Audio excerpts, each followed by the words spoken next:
r/teachers is mad at you? Let me see about this. Popular Twitch streamer attacking our subreddit. Excuse me, that's not true. You're punching down on Gen Z? Oh, I'm not punching down on Gen Z. I'm trying to help them avoid a mistake. R/teacher cooks the shit out of kids every day. I mean, I believe that.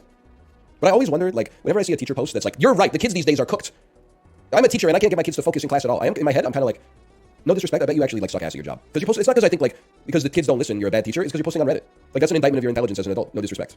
I'm sure like most of the teachers at your school are complaining about it like in the staff lounge, and they may not be wrong, but like as soon as you start attention farming on Reddit for, you know, like a 7-year-old is disrespectful to me in my class, I'm like, okay, fucking, you knew what teaching was when you signed up, right? Like you're the 7-year-old, and then you decided I'm gonna do this for the rest of my life. Like that's part and parcel of the experience. They got me all wrong, bro. Not shocking. Hey kids, teachers in school suck. You won't learn anything in their Manscaped school. Come watch my streams with a Z and be open to the truth, brothers and sisters with a Z. I'm the most positive academic streamer on the platform, bro. They're going off on me. Don't pay attention to the pajama. This is because I said that teachers, this is where the context of this, by the way, okay? I said, I hate teachers that post on Reddit, so I can see how they would take it out of context. But it was within the context of the bit where there's teachers that go on Reddit and post about how cooked like a generation is of 8-year-olds because they use their iPads. I get that you're talking from your personal experience, but at the same time, it is loser energy to be like a grown adult and then like rail on kids online on a subreddit. Like that's where that came from. So I got no problem standing up for that. What do you mean attacking our subreddit? Like, you know what? Because I know in a bit I always do like r/something as if it exists, but I guess this one actually exists. It is someone trying to drum up drama, but it's okay. Burner account that just has one post. It's true. Guys, I have some terrible news for you. I'm beefing with r/teachers. Oh, for real? What happened? I was talking about how big of a loser you have to be an adult ragging on like 8-year-old kids and saying their brains are cooked for watching iPads all day. Okay. And then it got clipped semi out of context. Oh, they put you on? And they put me on as like the top post on r/teachers is popular Twitch streamer attacking our subreddit. I'm gonna go dog follow you. No. Your Now it's r/teachers and r/Bellingham. That I'm like, yes, I was making a joke at your expense, but not to the extent that it looks like out of context. And I have great respect for the educators in our society. Somebody said funny. It's not surprising that people don't have respect for educators. And someone said he used to be a teacher. And they said, oh, yes, my favorite. I used to be a teacher grifters. And I was like, what are you talking about, man? No. Oh, that's so funny. I support education. I'm so ripped, I got muscles on my mouth. It looks really fucked up. Everyone hates it. My words are presents. I deliver like Sonic. I'm sorry for this. I'm trying to delete it. Okay, that's okay. What? He didn't lie. Yep. He did not lie. Eminem would have liked it. I was trying to channel a little Eminem. Don't you just want to grab a boob? Plus my penis got an attitude. It gets more Louis Armstrong. Yeah, every week. You just want to grab a boob. That's an awfully wonderful one. I'm a legend, a regular Ellen. Oh. Meanwhile, you're a bellend, a regular dickhead. Wait. Call this the start of my victory trip. First stop your mama's house to take a fat bong rip. Bro, drop the semicolon in the rap battle. That's crazy. Ooh, the rhyme was swapped. My rhymes are so smooth, you'll say hullabaloo. I could tell you a lie and you'd think that it was true. If you hate me, you'll hate my plantain. I'll peel your banana and leave your pants stained. He's doing the thing where he self-roasts himself. And What? That's me. Oh, no, it's something like jack you off so you come to your pants, I think. Yeah. Yeah. Rip the skin off or something. Yeah. Yeah, No, Homoerotic rhyme I've ever heard. I don't know. Have you seen I'm still peeling it. Oh, I thought you... No, you're the one. Ghibli Nation, we welcome you. You are welcome with open arms. Bro, why did I not win? He said he was gonna fucking make me come, guys. It's not fucking insult. We love that. So anybody joining us from r/teachers, I apologize. We try to have a little bit more. Hey, we're not done yet, man. We try to have a little more decorum here. We talk about more high-minded stuff. I'm still annoyed. I am going to get shot and killed by an elementary school teacher from Bellingham, Washington. And the worst part is it's all going to be because of out-of-context clips. They won't understand that I'm their biggest ally. Well, I don't know. Maybe the head of the union. But like, I'm up there. Okay, I cooked on my first one, not my second one. It's fine. Okay, we got the card for the final round. I hate going up against Ghibli. Let me give you a little secret about most teachers. Whoa! Teachers are just like adults, like living their lives. Mostly, like, if you think a teacher in high school has like a vendetta against you, I think there's like a 5% chance that you're right, and a 95% chance that you have just made them into a mortal enemy for no reason. And as soon as they go home, they turn on Survivor, and they forget that you exist. They're literally just like, whoa, thank God my workday's done, so I can like spend 3 hours tonight reading 30 essays on the same thing, and then have like a glass of white wine and go to bed. But the students are like, oh, Mrs. Robertson, here's to you, Mrs. Robertson, you're my mortal enemy, you know. Like, it's just the same thing. Like, even when I taught ESL, I would have like 8-year-old kids, and like every time I walked into the class, they were like, I'm gonna like, it's me versus you. And I'm like, kid, I don't even care like who you are. I'm never gonna see you again after 2011. Are you crazy? Like, life's too short to get, involved in these weird petty vendettas. I actually have like no clue like what your home life looks like at all. Like I see you for an hour 3 times a week. It's not that serious. Can you just say I'm fine, thank you, and you, so we can both like get a gold check mark on our report cards? Overall, did your students like you? Young students, like, kindergarten to grade 3, grade 4, not really. Older students, grade 6 and up, yeah, I would say. I'm not a good like early childhood educator.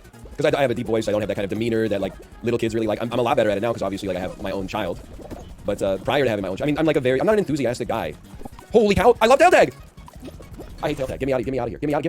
I grabbed him. He got up in a second. I was like, I'll take it back. But like especially once the kids had like a good grasp of English, I mean, I was a completely acceptable teacher if like you're 12 years old or older and just were like as long as you can have a shared idea with the kid that is like we're both in here to spend 50 minutes in the class, do what we need to do and then get the hell out of here, then it was no problem. But when you got kids that are like 8 years old, I don't even blame like the 8-year-olds because they're 8, but like they're a little crazy, right? Like they're running around the damn classroom. You get like impulses as an 8-year-old. You'll just be like doing your work and then you like punch a kid in the shoulder just to like you're like my brain told me to. I'm not good at that stuff, or at least I wasn't good at that stuff 10 years ago when I was like 21 or 22. But now that I like have a child, you have to get good at it. But you don't have to get good. Like to be a good teacher without having any experience as a teacher, I had to get good at that shit in like a day. You walk into the classroom and they're like, you gotta figure this shit out immediately. As a parent, you learn it day by day. You know, it's like programming. You break a big problem down into smaller chunks. How many kids do you send to the principal? I don't know. I probably send like one kid a month to the principal. Sometimes it's just gotta be done. I didn't do it for pleasure because like when you send a kid to the principal, it reflects poorly on your own ability to manage the class as a teacher. But there's sometimes where a kid would just like kind of lose their mind, and you would be like, well, the only thing you respect is if like somebody is going to tell your parents that you're not behaving in school. So guess what? I'm not calling your parents because again, we don't have a common language. So I got to send you to the damn principal's office so that she can call your parents. There's a lot of stuff that like the education system at the school that I worked at needed. I mean, I think it needed a philosophical change. There was no reason that I should have like we used to have like an hour lunch break, and I worked 3 to 10, so my lunch break was at like 8 p.m. Then like halfway through my tenure, they changed it to a 20-minute lunch break, and I had to spend the 40 minutes that I previously had as a lunch break calling children that had class with me earlier that day and being like, you know, I'd call up like a 40-year-old Korean lady and be like, hello, is Jenny there? And then wait like a minute to figure like who's this guy calling my little child, and then I'd be like, I'm from the school, and then I'd hear like, hi Ryan, teacher. Hi Jenny, have you eaten dinner? Yes. What did you have for dinner tonight? And then just like hear Korean like whispering in the background, and then like a second later I hear like pig meat, and I'm like, oh, that's called pork, and she's like, yes, Ryan. So, like this information is just like never gonna stick in her brain. Just an extreme waste of everybody's time. Also, why the hell you got like your 8-year-old Korean kid like at 8 p.m. receiving phone calls for English lessons? Like they don't have enough shit to do on top of like all the other schooling that they're in. Like they can't have 5 minutes to just like be a kid. Anybody who's worked in like a Hagwon experience will relate to this. No, most people don't know this. The hardest time, like the most stressful time to be a Korean student is not like near the end of high school when you apply for university. It's not near the end of university when you're going to be applying for jobs. It's actually when you're like 11 and 12. Because then you're leaving like the elementary school system. You have to qualify for like the best possible middle schools that then prepare you for high school, that then prepare you for university. But it's like it's almost like when you're 11 and 12, if you make it through that, it's almost downhill from there. Like you got past the hardest part. Like I would talk to my students and I'd be like, what's your average night like? And they would be like, well, like I'm 12 years old and I go to bed at 1 a.m. and then I wake up at like 7 and I go to public school all day. I go home and eat like a snack and then I go to private schools all night. Then I go home at 8 and I do my homework from public school, and then I do my homework from the private school. Thanks for the grab, by the way. This is why we can't have nice things. And I'm like, you know, like, I mean, what do you want me to say? You're 12. That's crazy. That's more work than a 12-year-old should be doing, in my opinion. As much as I've made the case that, like, I do think, you know, at least my experience in the Canadian public system, oh, I had a fan, I see. My experience in the Canadian public school system is that, like, the kids could be doing more work. Not to be, like, I'm insane. Not to be malevolent, like, oh, those kids are having free time, but rather, like, just for their own, like, academic development, you could probably be doing a little bit more work when you're, like, 10 years old. Korea is, like, the opposite. Like, it's crazy. They got those kids working way too hard. Someone in chat also said they got, like, that's harder than anybody should work, and that's absolutely true. Nobody should be on, like, you know, 18 hours a day, but especially when you're, like, 11. Like, I mean, you're 11. The flip side is, and both Kate and Kate's sister echo this, because Kate's sister moved to Canada, she was, like, maybe 14 or 15, and Kate moved here when she was, like, 10. They were, like, literally, I didn't have to do anything when I came to Canadian school, and I was the smartest kid in my class by, like, an order of magnitude. Just because Korean elementary school trains you to be in the fucking, you're in a damn cage match, and then you come to Canadian school, and you're like, oh, you finished your, like, 6 times tables? Here's a word search, you know? Enjoy. My wife moved here at age 13, same experience. No doubt. I mean, like, I don't want to say it's easy, because, like, it's different for everybody, but it's definitely easier than, like, I mean, the Canadian public school. Like, some of my students in Korea, in, like, 6th grade, they were learning calculus.